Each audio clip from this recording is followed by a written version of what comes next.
In part one of this program on Herod's temple, we saw that the temple looked something like this, consisting of the temple proper in the middle there, and the enclosure walls and buildings around the outside of it. The first program was spent on the western side, known as the Western Wall, which looks like this today, along here. It's a Wailing Wall there. The exposed part, of course, is often referred to as the Wailing Wall. For centuries, Jews have gathered there to mourn the loss of their temple and to pray. You can see a lot of them down there when this picture was taken doing that. At the northern end of the Wailing Wall, we saw an arch named Wilson's Arch, pointed there by the red arrow. Archaeologists have revealed that it originally looked like this, across here. It was a bridge or a viaduct, and it spanned the Tyropoeon Valley, connecting the Temple Mount with the upper city on the west. We saw inside Wilson's Arch some cavernous halls, such as you see here, which were originally under the viaduct. From these cavernous halls, the Jews have dug a tunnel alongside the western wall right up to the northern end. Originally, there was a pavement up the full length of the western wall, but today it's congested with Arab houses. That's the western wall up there, and of course you see all the houses over there. So a tunnel had to be dug under the houses and strongly reinforced. The temple wall is seen here on the right of that picture. The excavators came across this ancient gateway, which has been sealed since medieval times. Because Charles Warren discovered it, it was named after him Warren's Gate. The gate originally led directly into the Temple Mount. It was the most important of all because it was nearest to the Holy of Holies. So gate number 23 there. We then came back to the southern end of the Wailing Wall to Barclay's Gate, number 4 here. All that can be seen of the gate today is half of the lintel outlined in black around there, and a section of the doorway now filled in with these small stones down around here. A later construction projecting from the wall actually obstructs the entrance. The original gate would have looked something like this here on the model. And we saw it had an internal stairway like this leading up onto the Temple Mount. We finally moved down to the southern end of the Western Wall, seen here, to what is now known as Robinson's Arch, the remains of which can be seen on the wall up there. Excavation has revealed it originally looked something like this. It was a projecting walkway up into the southern end of the Temple Mount. So then, there were a total of 4 entrances to the Temple Mount on the western side, known today as Warren's Gate, Wilson's Arch, Barclay's Gate, and Robinson's Arch. They are all named after past explorers and excavators, all clearly seen in that picture there. All right, so much for the Western Wall. Let's now move around to the southern wall, this wall along here. This, of course, is an artist's impression of the original wall based on research. The main features are the double and triple gates and the monumental stairway. There's the double gateway there, the triple gate there, and there's the monumental stairway there. Take a good look at this picture and compare it with the next one. This one was taken of the Temple Mount some decades ago, before excavation had taken place. The monumental steps leading up to where the double gateway was were completely buried. Nobody even knew where they were. This picture was taken after the area all along the outside of the southern wall had been excavated. The Mosque of Omar, that's the one with the gold dome there, now stands where the Jewish sanctuary used to be. The other mosque, this one here, stands where Herod's double gateway went through the wall, as we saw double gateway there. A Crusader tower and Turkish wall now intersect the wall where the gates were, this area here. Excavation has uncovered some of the monumental stairway going up to the gates, as you can see down here. The triple gateway further along the wall to the east has long since been filled in.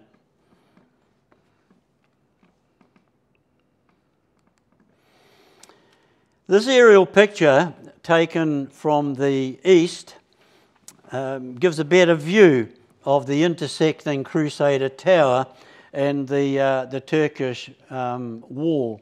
There's the Turkish tower there, and the steps up there. For 10 years, from 1968 to 1977, intensive excavation took place outside the southern wall, the effect of which is seen here, and many discoveries were made relating to the original Herod's temple. In this picture we've moved in closer, and you can see a group of people in the shade on the section of the monumental stairway that has been uncovered. You see people up there. They're probably tourists being shown the remnants of Herod's temple. And here we are, closer again to the stairway. There were 30 steps altogether, providing entrances to and exits from the Temple Mount on the south side.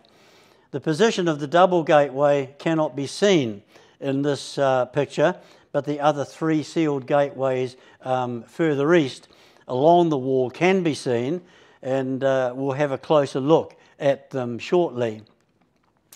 Only half an arch marks the position of the sealed double gateway today, as is indicated here.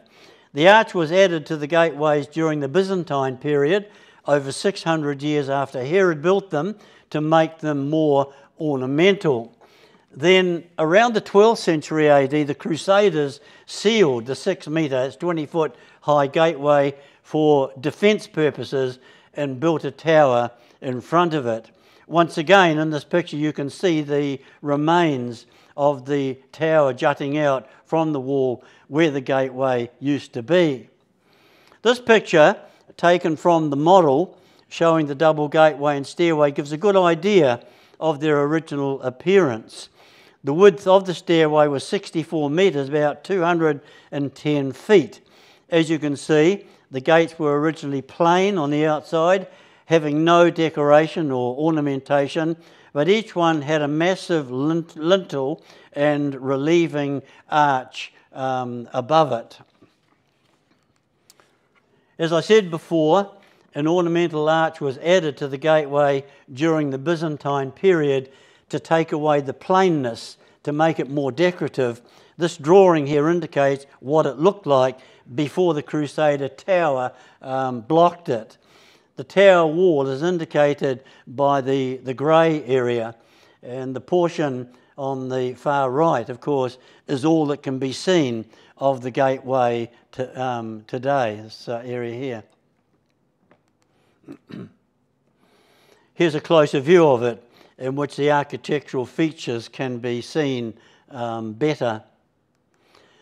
Above the arch is the section of the lintel here, and above that is the relieving arch. You can just sort of see the slight curve there where the arch was. And above that is the fragment of another smaller Byzantine decoration.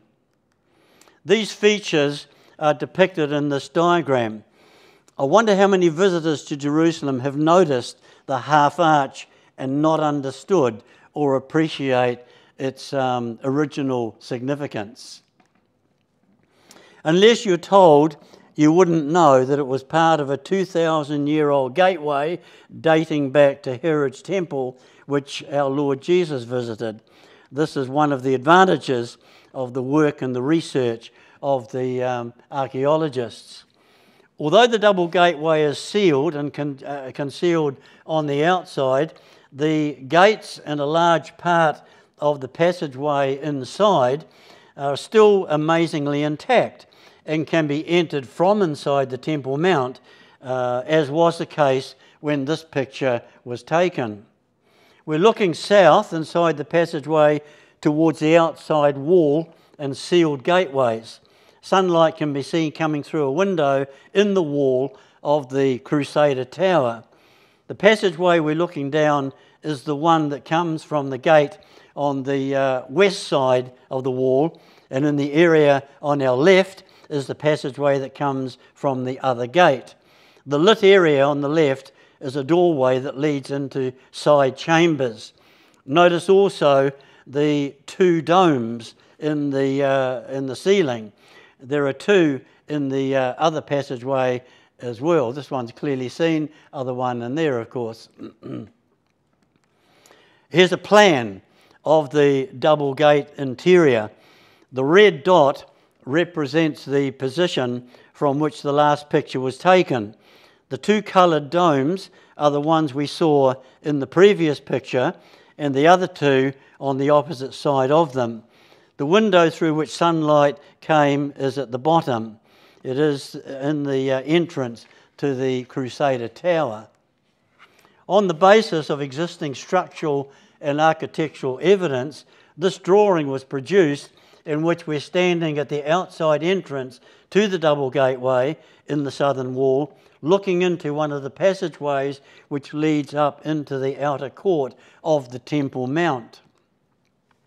Plain though these gates were on the exterior, on the inside, their passageways were showcases of the art of Herodian masonry and stone carving. The domes are quite unique. In the northwestern dome, a border of acanthus leaves frames a scallop design. In the southwestern design, as depicted in this drawing, a grapevine twines among 8 decorated squares, only 5 of which are shown on the drawing. The unique decorations of floral and geometric motifs is a fine example of how Herod's craftsmen adapted Roman decorative styles while still conforming to Jewish law, which forbade the representation of human or animal figures. What you're looking at here is a rock-cut passageway that's entered by stairs leading down under the double gate. The Temple Mount is actually a maze of tunnels and corridors. This here is a general view of the southern wall from the southwest of the model, giving a good idea of the appearance of the gates and steps. Notice that narrow step streets also ran along the southern wall as they did the western wall. Beneath these streets were shops which sold goods and produce, talking about these along here. This is a closer view of the shops or markets where cloth, wool, shoes, dates and other foodstuffs were offered for sale. Josephus refers to them when he describes the battle scenes that took place there in AD 70 when the Romans besieged. Various artists have also made their contributions, trying to recreate the scene 2,000 years ago when throngs of worshippers were coming and going, entering into and departing from the gates in the southern enclosure wall of the temple. The population of the southern section of the city, that is the older part of the city on the ridge, would have come up this way to enter the Temple Mount. In the background of this picture, part of the western suburb of the city and city wall can be seen. Those living here would have used the gates on the western wall. Jesus and his apostles would have walked in all of these areas. Let's now move along the wall to the triple gate depicted here on the model. As you can see, it's also sealed. In spite of there being 3 gates here, compared to only 2 at the double gateway, the stairway was much narrower. It measures only 15 metres, about 50 feet, whereas the stairway going up to the double gate, as I mentioned, was about 64 metres wide, about 210 feet. You can see how wide the steps are by comparison with those that go up to the double gate. There they both are there, having been unearthed by the archaeologists. And these here are the steps leading up to the triple gate, having been repaired. And so have also the steps up to the double gate been repaired. Passageways also led off from the triple gate up into the outer court of the Temple Mount, and geometric and flower designs covered the ceilings of these passageways and represented specific local species. One of the geometric designs is actually on the screen now. Some 300 fragments were found, and they were no doubt originally painted in vivid, realistic colours. This is one of the flower designs. Josephus exclaims that, quote, "The temple was the most wonderful edifice ever seen or heard of, both for its size of construction and for the lavish perfection of detail and the glory of its holy places." End of quote. The flower design seems to have been a popular form of decoration during that period of history, as can be seen on these limestone ossuaries found in tombs in Jerusalem dating back to New Testament times. I'll say more about these later. Here's a diagram showing where the passageways from the double and triple gateways came out on the Temple Mount.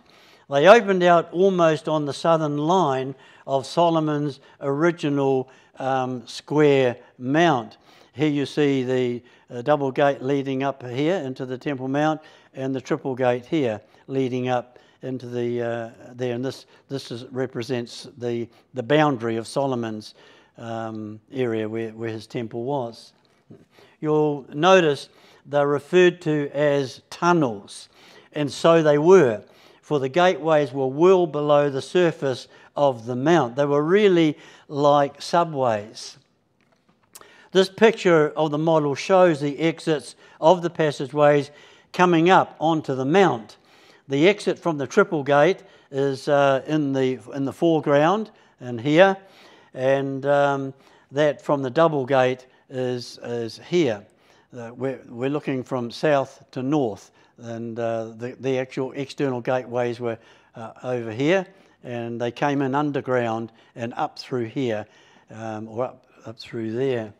Further across to the other, that is the western side, is the exit from the L-shaped passageway which led up from Barclay's Gate on the western side. There it is there, where they came up. Entrance to the temple up the steps on the southern side would have been easier for those bringing sacrificial animals than up the steeper steps on the western side. Once again, this picture shows you the staircase leading up to the triple gateway, and although there was a passageway leading up to the Temple Mount, this gateway seems to have been more directly connected with the vaulted storerooms that lay underground beneath the southeast part of the temple platform, which we will see shortly. Materials for the temple service were stored there, so it is thought that the narrower staircase to the triple gateway may have been used by the priests, and the wider staircase to the double gateway was used by the pilgrims. In this picture on the screen, you again see the sealed triple gateway in contrast to what it was. In the foreground are the excavated ruins of a two-chambered vault which supported the stairway. Two of the three entrances can be seen here. Whoops, didn't want that one to go. Up here, there's two of them you can see there. And more excavated ruins from the Roman period are in front, including a rounded archway of dressed stones set in concrete mortar alongside a straightly aligned street. Here's an interesting picture. It's the imprint of an arch burnt into the southern wall. You see it there? This small arch shell is the first one east of the Triple Gate and was probably a shop. Imprints of others were also made. It's a ghostly reminder of that 8th day of September AD 70 when the Roman soldiers overran the temple and its precincts, putting everything to the torch. You'll have noticed two buildings between the stairway of the double and triple gate. These buildings here. Based on a passage in the Mishnah, the building to the right has been identified as a council house, one of three where the Jewish court sat in Jerusalem. The building on the left was a bathhouse, a mikveh, where pilgrims ritually purified themselves before entering the Temple Mount. The pools had to be deep enough to allow total immersion and ideally contained 270 litres, that's about 60 gallons of water. Sometimes, as you'll see in the next picture, the steps leading down to the bath were divided by a railing. It's thought the partition prevented the purified bather who was leaving the bath from treading on steps that had been trodden on by those who descended in an impure state. Along the southern part of the Temple Mount, between the double and triple gates, archaeologists have discovered ritual immersion baths like this one cut into the bedrock.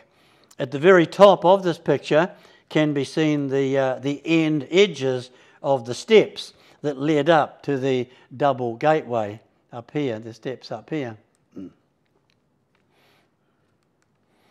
These ritual immersion baths must have served thousands of pilgrims who came up to the temple from all over Israel, in fact from all over the world. None would walk up the steps into the Temple Mount without firstly going down into the water. The Jews were obviously quite familiar with the principle of purification by immersion in water. It was really a baptism, which simply means to immerse in water. John the Baptist's practice, therefore, of baptizing would not have been new or strange to the Jews. The main difference was that he performed it in rivers instead of mikvahs, and he did it to prepare people to step into Christ, not step into Herod's temple. As you can see here and in previous pictures, major excavations have taken place along and around the southern wall of the temple, digging down to considerable depth to the original foundations of the complex. Here we see what they called a bucket brigade at work. The excavators put all the dirt and rubble into buckets, which are then passed up from one man to another, perched precariously on a ladder. At the top, it's all carefully sieved, looking for the tiniest evidence of ancient objects. As we saw around Robinson's Arch, which is just around this area here, the depth to which excavators have to dig down the enclosure wall just to reach the original street level of Herod's time is quite considerable. In some parts of the temple enclosure wall, there are up to 19 courses of stone, that is, beneath the present ground level, making bedrock 21 metres below, about 70 feet below. Here's one piece of rubble the excavators couldn't put into a bucket and pass up the ladder. It's a large fragment of Herod's masonry lying on what used to be the paved street around the southern wall of the Temple Mount. It was, of course, just one of many pieces of masonry toppled by the Romans in AD 70 when they knocked the top off.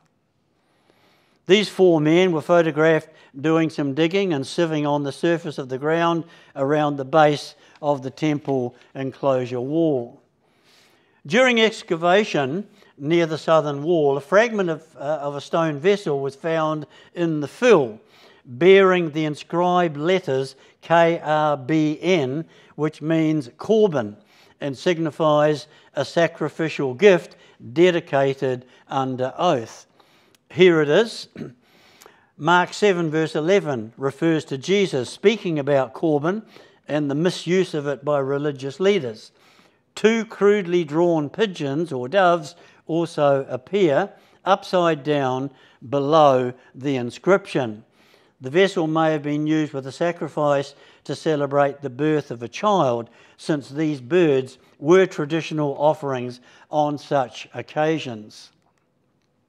These bowls were found near the Temple Mount.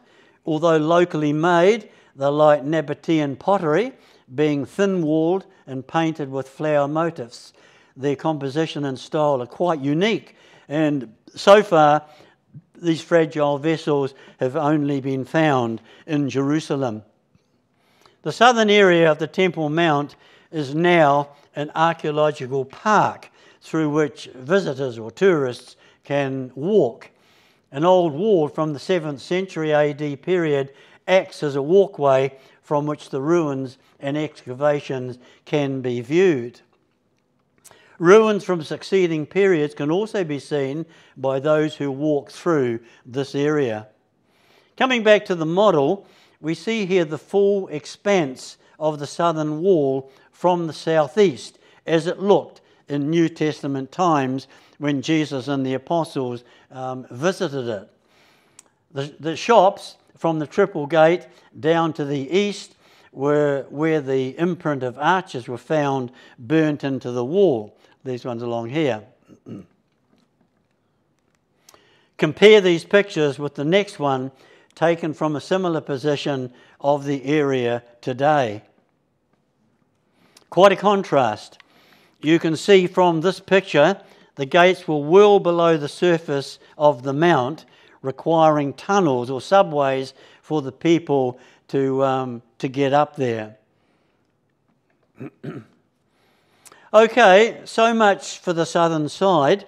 Let's now move to the eastern side, the beginning of which can be seen in this picture along here. Prior to 1967, a bulldozer exposed the lower section of the wall for about 40 metres, about 130 feet from the corner, and you can see where the bank has been cut away, this area here. You can see it clearer in the next picture, this area along. There's the ground level there, and there is cut down. Despite the fact that little scientific excavation has taken place on this side of the mount, many clues to its original appearance have been preserved in its jigsaw of stones. Here's a close-up of the southeast corner. It's quite a massive wall. This corner, towering about 37.8 metres, that's 124 feet, higher than the Jury Hill Tower, above bedrock, about 73 metres or 240 feet above the Kidron Valley, is regarded by tradition as the parapet from which Jesus was tempted to throw himself down as a test of divine protection. As you can see, the wall is a patchwork of stones. This is due to it being extended and rebuilt by the Jews and reconstructed by successive conquerors. The lower section of larger stones on the left belongs to Herod's extension. He's around here. The lower section to the far right belongs to the Hasmonean extension, along here. And the join, where these two walls meet, it's about 32 metres, 105 feet from the corner, is known as the straight join. Looking further north up the wall to the right, you can see a column protruding from it. See it up there? A bend is in the wall at this point. Solomon's wall starts here, which was damaged by the Babylonians but repaired by Nehemiah. All the smaller stones in the upper courses are the result of reconstruction work by various conquerors after the Romans. This drawing of the same section of the wall highlights the features from the different building periods.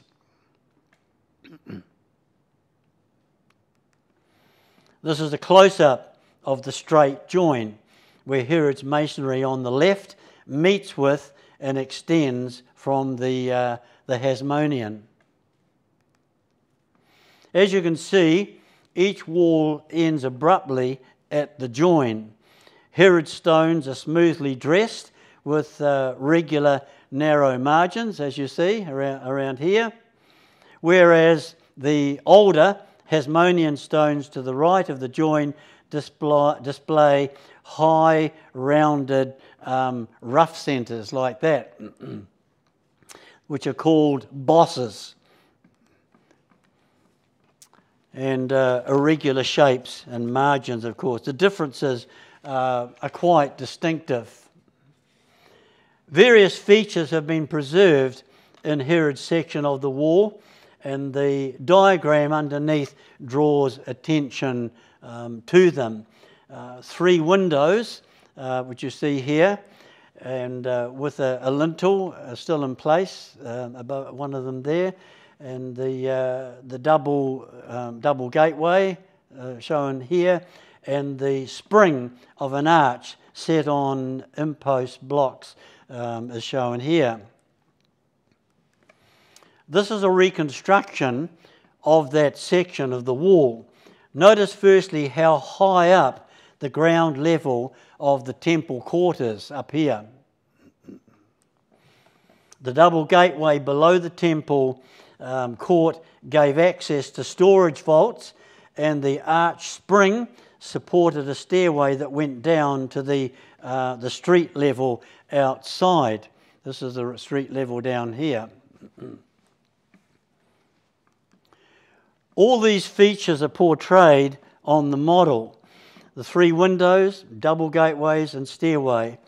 Access to the storage vaults was not only gained through these gates, but also from the triple gates in the southern wall.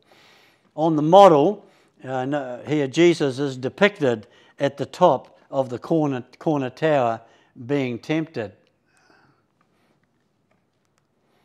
This cutaway plan of the Temple Mount shows the space or the cavities that Herod's extension created for the storage vaults. I'm referring to this area in here. This drawing of the southeast corner indicates how layers of vaults fill that space behind the wall, and the next picture was taken of the vaults themselves inside. They consist of both Herodian and Crusader masonry and are sometimes called Solomon's stables, but that is a misnomer. Solomon's platform didn't extend this far, and his masonry was completely different in shape and in size. The vaults were originally built to support the southern extension of the Temple Mount and were used as storage facilities for the temple. They were used as stables by the Crusaders and possibly others. and were capable of holding 2,000 or more horses. Unless you were told, you would not know that they were there today.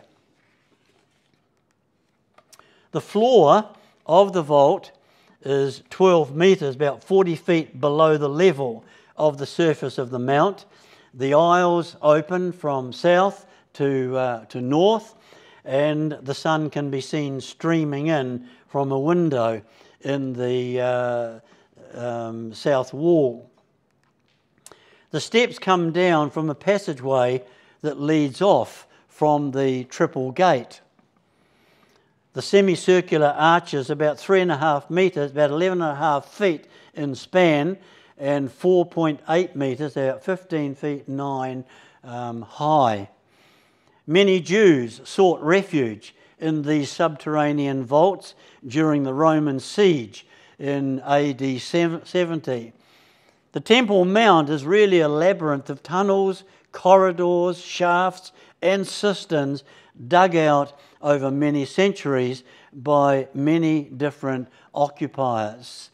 At the moment, you're looking at an underground corridor which once led to the vaults.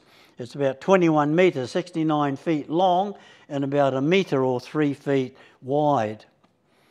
Before going along the eastern wall, this, on the basis of research, is what it looked like.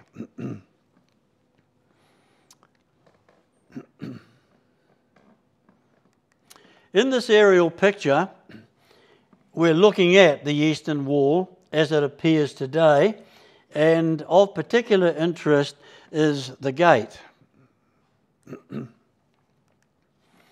As mentioned before, the eastern wall was the only one whose line was not changed. That is, not changed by Herod. The original eastern gate of Solomon's Temple Mount was at the same point in the wall as the present one, only lower down, as we saw in that program that I gave on Solomon's Temple. That is, it's underneath this existing one.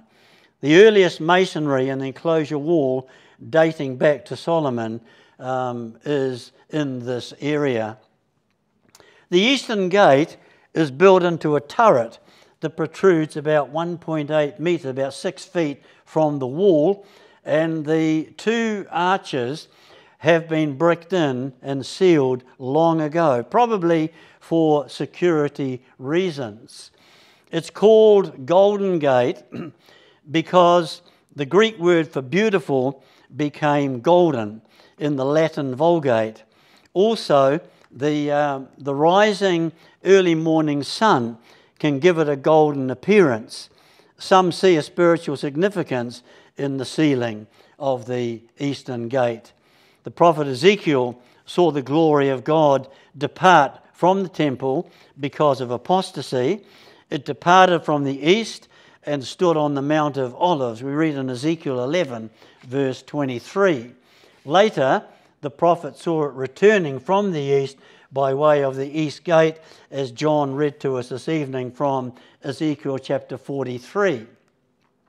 This was prophetic of the coming of Messiah, who would come from the east in the glory of God. And so, Ezekiel 44, verse 1 to 3, goes on to say that the east gate would be shut because it was for the prince, that is, for the Messiah. Jesus, of course, is the Messiah, and he manifested the glory of God. His triumphal entry into Jerusalem prior to his crucifixion was through the eastern gate. And we read in Acts chapter 1 that he departed to heaven from the east, from the Mount of Olives. According to the angel's message in Acts chapter 1, Jesus will return in the same way as he departed. That is, physically and visibly, and to the same geographical location. And he'll certainly manifest the glory of God. Matthew 24 says, he will come on the clouds of heaven with great power and great glory. As the lightning comes out of the east and shines as far as the west, so also shall the coming of the Son of Man be. Zechariah 14 says, his feet will stand on the Mount of Olives, east of Jerusalem. There's going to be an earthquake that will split the mount in half and will heave up the original area of Jerusalem to a much greater height. The old walls of the Temple Mount will fall, along with the gates, opening up the way for the new Jerusalem, the city temple from which Jesus will reign. Because of the association of Messiah's coming with the Eastern Gate, many Jews, Christians and Muslims have been buried in the area of the gate over the centuries. The slopes on both sides of the Kidron Valley, in fact, are covered with graves. Because the Messiah returns via the Mount of Olives and the resurrection occurs at his coming, they wanted to be as close as possible to the area and the action.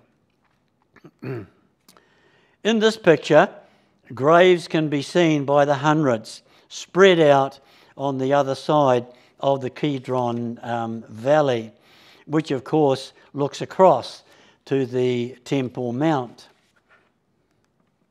Here's a view of the Eastern Gate from inside the Temple Mount. The Mount of Olives can be seen in the background. The gate is really an elaborate structure that includes dome chambers that are entered by steps leading down from the Temple Mount. The massive side posts, one 3.65 metres or 12 feet high, the other 4.55 metres, about 15 feet, have been preserved inside the gate.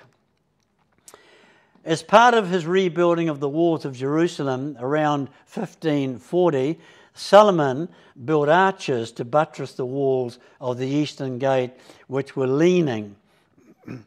So much then for the Eastern Wall. Finally, we direct attention to the northern side of Herod's temple enclosure wall, particularly the fortress on the northwest corner, which Herod named Antonia, up here. It was named after Mark Antony, the Roman ruler who had promoted him to power. In this picture there it is up there. You can see it here on the scale model of Jerusalem in New Testament times, which is on display in the grounds of the King David Hotel in Jerusalem. It was built upon a rock scarp which was high and precipitous, and Josephus says it was built to guard the temple.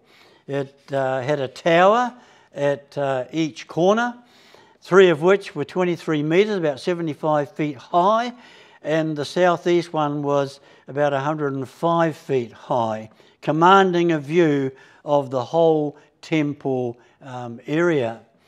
A Roman cohort was permanently stationed at the fortress, and at the Jewish festivals they took up positions in arms around the porticos to watch the people in case of any insurrection. Steps led down from the fortress to the porticos. Originally, the towers, fortress of Meah and Hananel, were on the site, mentioned in the book of Nehemiah and elsewhere. It's generally believed that the prison into which Herod cast Peter and other apostles was in this fortress. You remember how the doors were miraculously opened by the angel. The stairs in Acts 21 verse 40, on which Paul stood and addressed the Jews after being arrested, was the staircase that led up from the Temple Mount into the fortress. Some believe that Jesus was tried by Pontius Pilate in the Antonia fortress before being taken away to be crucified. The journey to Golgotha, called the Way of the Cross, is indicated by the red lines here.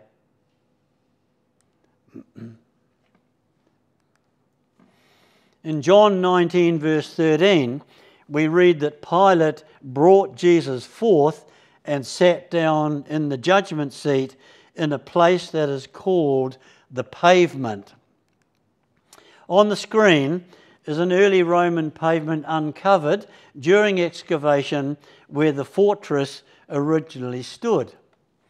Naturally, it's believed that this paved area was the courtyard where Jesus stood and where he was judged by Pontius Pilate and mocked by the Roman soldiers. The pavement is now located under a convent beneath the present street level. Here's a close-up of a section of it. Some shallow carvings, blurred by time, are in some of the pavement stones. It's believed that bored Roman soldiers standing on guard duty made these markings for their dice games. This is interesting if it was the same place where the soldiers cast lots to decide who would have the garments of Jesus. Talking about Pontius Pilate, this inscription referring to him was found at Caesarea in some ruins near the sea. Up until the inscription was found, no other writings referred to him except the Bible. And this caused some to question the truth and the reliability of the biblical record. But archaeology once again vindicated it. Pilate, being the Roman procurator of Judea, had the authority to pass the death sentence on Jesus, but it was the religious leaders of the Jews who planned it, and Caiaphas, the high priest, was the prime instigator. Recently, during excavation of some tombs in Jerusalem, this burial box, known as an ossuary, was found, which has a connection with Caiaphas. On the narrow, undecorated end of the ossuary is an inscription which you see here, and which says, Joseph, son of Caiaphas. See it there, the inscription? Inside the ossuary were the bones of 6 people, 2 infants, a child between the ages of 2 and 5, a youth aged 13 to 18, an adult female, and a man about 60 years old. The excavators believed that they had found the final resting place of Caiaphas's family and wondered if the bones of the 60-year-old man might in fact be his. If not his, then at least a son of his. Here's another ossuary that was discovered which has a connection with Caiaphas. This ossuary bears an inscription which is the name of a relative of Caiaphas, the Jewish high priest. It was a common practice for Jews in New Testament times, especially in Jerusalem, the Jerusalem area, to bury their dead for about a year in stone niches like these in caves. After the flesh decomposed, the bones were gathered into limestone boxes known as ossuaries and placed in sealed burial caves. The boxes were from 50 centimetres to 1 metre long and about 35 centimetres or 30 centimetres wide. Many such, as you see here, have been found, often decorated and sometimes bearing inscriptions as already seen. A dramatic discovery involving one of these boxes took place in Israel in 2002, which could be the earliest archaeological evidence of the existence of Jesus Christ.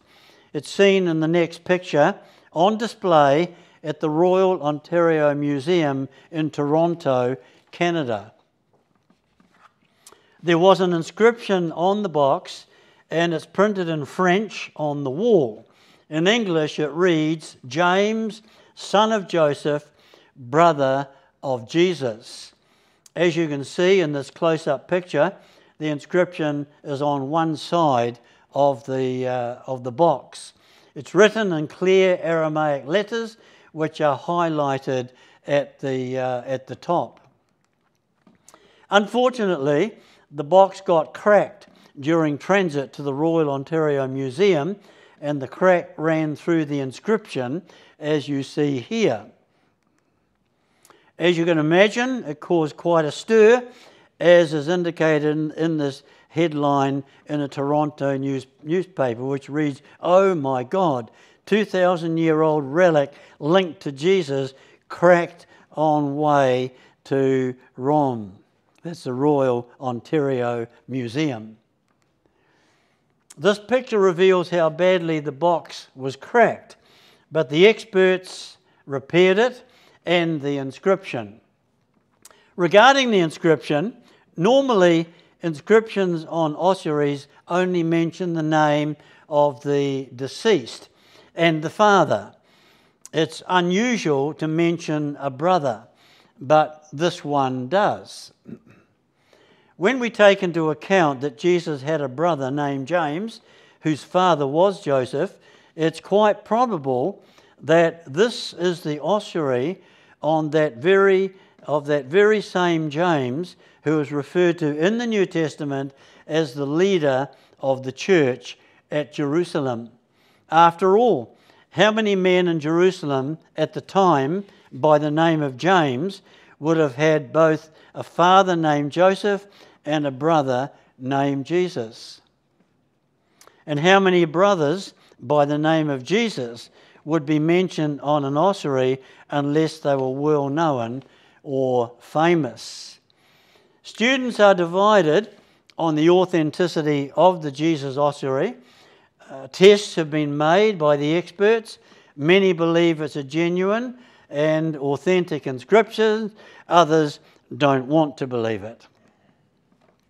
While we're on the subject of inscriptions, this one here, engraved in Greek on limestone, was found in Jerusalem during excavation. Originally, it belonged to the Temple Mount. It says, quote, "No foreigner may pass the barrier and enclosure surrounding the temple. Anyone caught doing so will be himself to blame for his resulting death." End of quote. And here's another inscription in Greek that was found asking for donations to help build Herod's temple.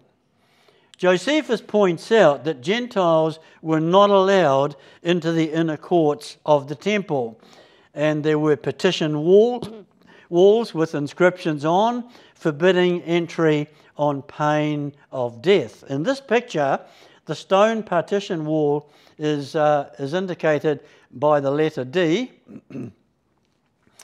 The court of the Gentiles is E, this area. And of course the temple proper, or the sanctuary, is here. I don't intend saying anything about the sanctuary because the mosque stands there today and no archaeological excavation can be done on the site. But when the time comes for it to be removed, the archaeologists will have a fields day, I'm sure, and will no doubt look for evidence of the foundations of the Jewish temple. The third temple, built by Herod at Jerusalem, was unquestionably a mammoth undertaking. It was the largest ever built at Jerusalem, but had the shortest lifespan. The whole complex was not finished till 62-64 AD and was destroyed 6 to 8 years later by the Romans in AD 70. The Roman armies came up under General Titus in AD 70 and they besieged the city. They breached its walls, they got inside, and just as Jesus predicted, as we read in Luke 21 verse 20, "And when you see Jerusalem surrounded by armies, will then know that its destruction is near.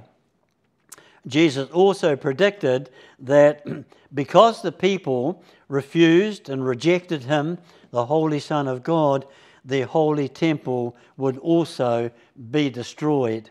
And so, even though General Titus issued strict instructions to his soldiers to preserve the sanctuary, it caught fire in the heat and fury of the battle, and it was destroyed in spite of man's attempt to save it. Ever since the temple was destroyed, over 1900 years ago, the Jews have hoped and prayed for another one to be built on the Holy Mount, on Mount Moriah. Some have wondered if the temple will be built next to the mosque. Others are adamant it definitely will not share the same site. A silent testimony to the hope of rebuilding was found in the western wall of Herod's temple beneath Robinson's arch. Carved into one of the wall stones under this arch in the 4th century AD was a Hebrew inscription. It was found in 1969, and the words are similar to Isaiah 66 verse 14 and are used to express the mood of optimism that the temple would soon be rebuilt.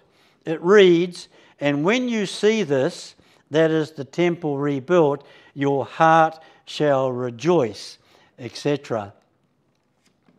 In view of the Muslim mosques being on the Temple Mount, some may feel it's unlikely or impossible for a Jewish temple to be built there. But that's what people used to say about the prospect of the Jews returning to their land and becoming a nation and repossessing Jerusalem. But, contrary to the expectations of many, these events have taken place. And from a human point of view, they were more difficult to achieve than building a temple. For some time now, there have been stirrings among the Orthodox or the religious Jews in relation to rebuilding a temple on the site of the mosque. Their organisation is called the Temple Institute, and they won't rest till a Jewish temple is rebuilt. They have a temple museum in Jerusalem near the Temple Mount, in which is placed a model of the temple they hope to build, as you see here. The Temple Institute has, for some time, been in the process of making all the ritual objects, furniture, and priestly garments required in the temple service. For example, this golden menorah, or 7-branch lampstand, it weighs 100 kilograms, about 200 pounds, and its estimated value is $3 million. They've even have the cornerstone for the temple ready to lay, and it's been rumoured that all the other stones have also been prepared and stored. They've had religious processions to the Temple Mount, taking with them this 4-ton cornerstone, causing a lot of uproar among the Muslims. The winds of change are blowing. It's not a question of if a temple is rebuilt, it's just a matter of when. It's only a question of time, God's time, and it will be rebuilt. This is taught in a number of end-time prophecies in the Bible, and it will constitute one of the last signs of the second coming of our Lord Jesus Christ. So take a good look at the mosque, because its days are numbered. Doomsday is coming, and it will be replaced with a Jewish temple, inaugurating the final countdown to Armageddon and the second coming of our Lord Jesus Christ.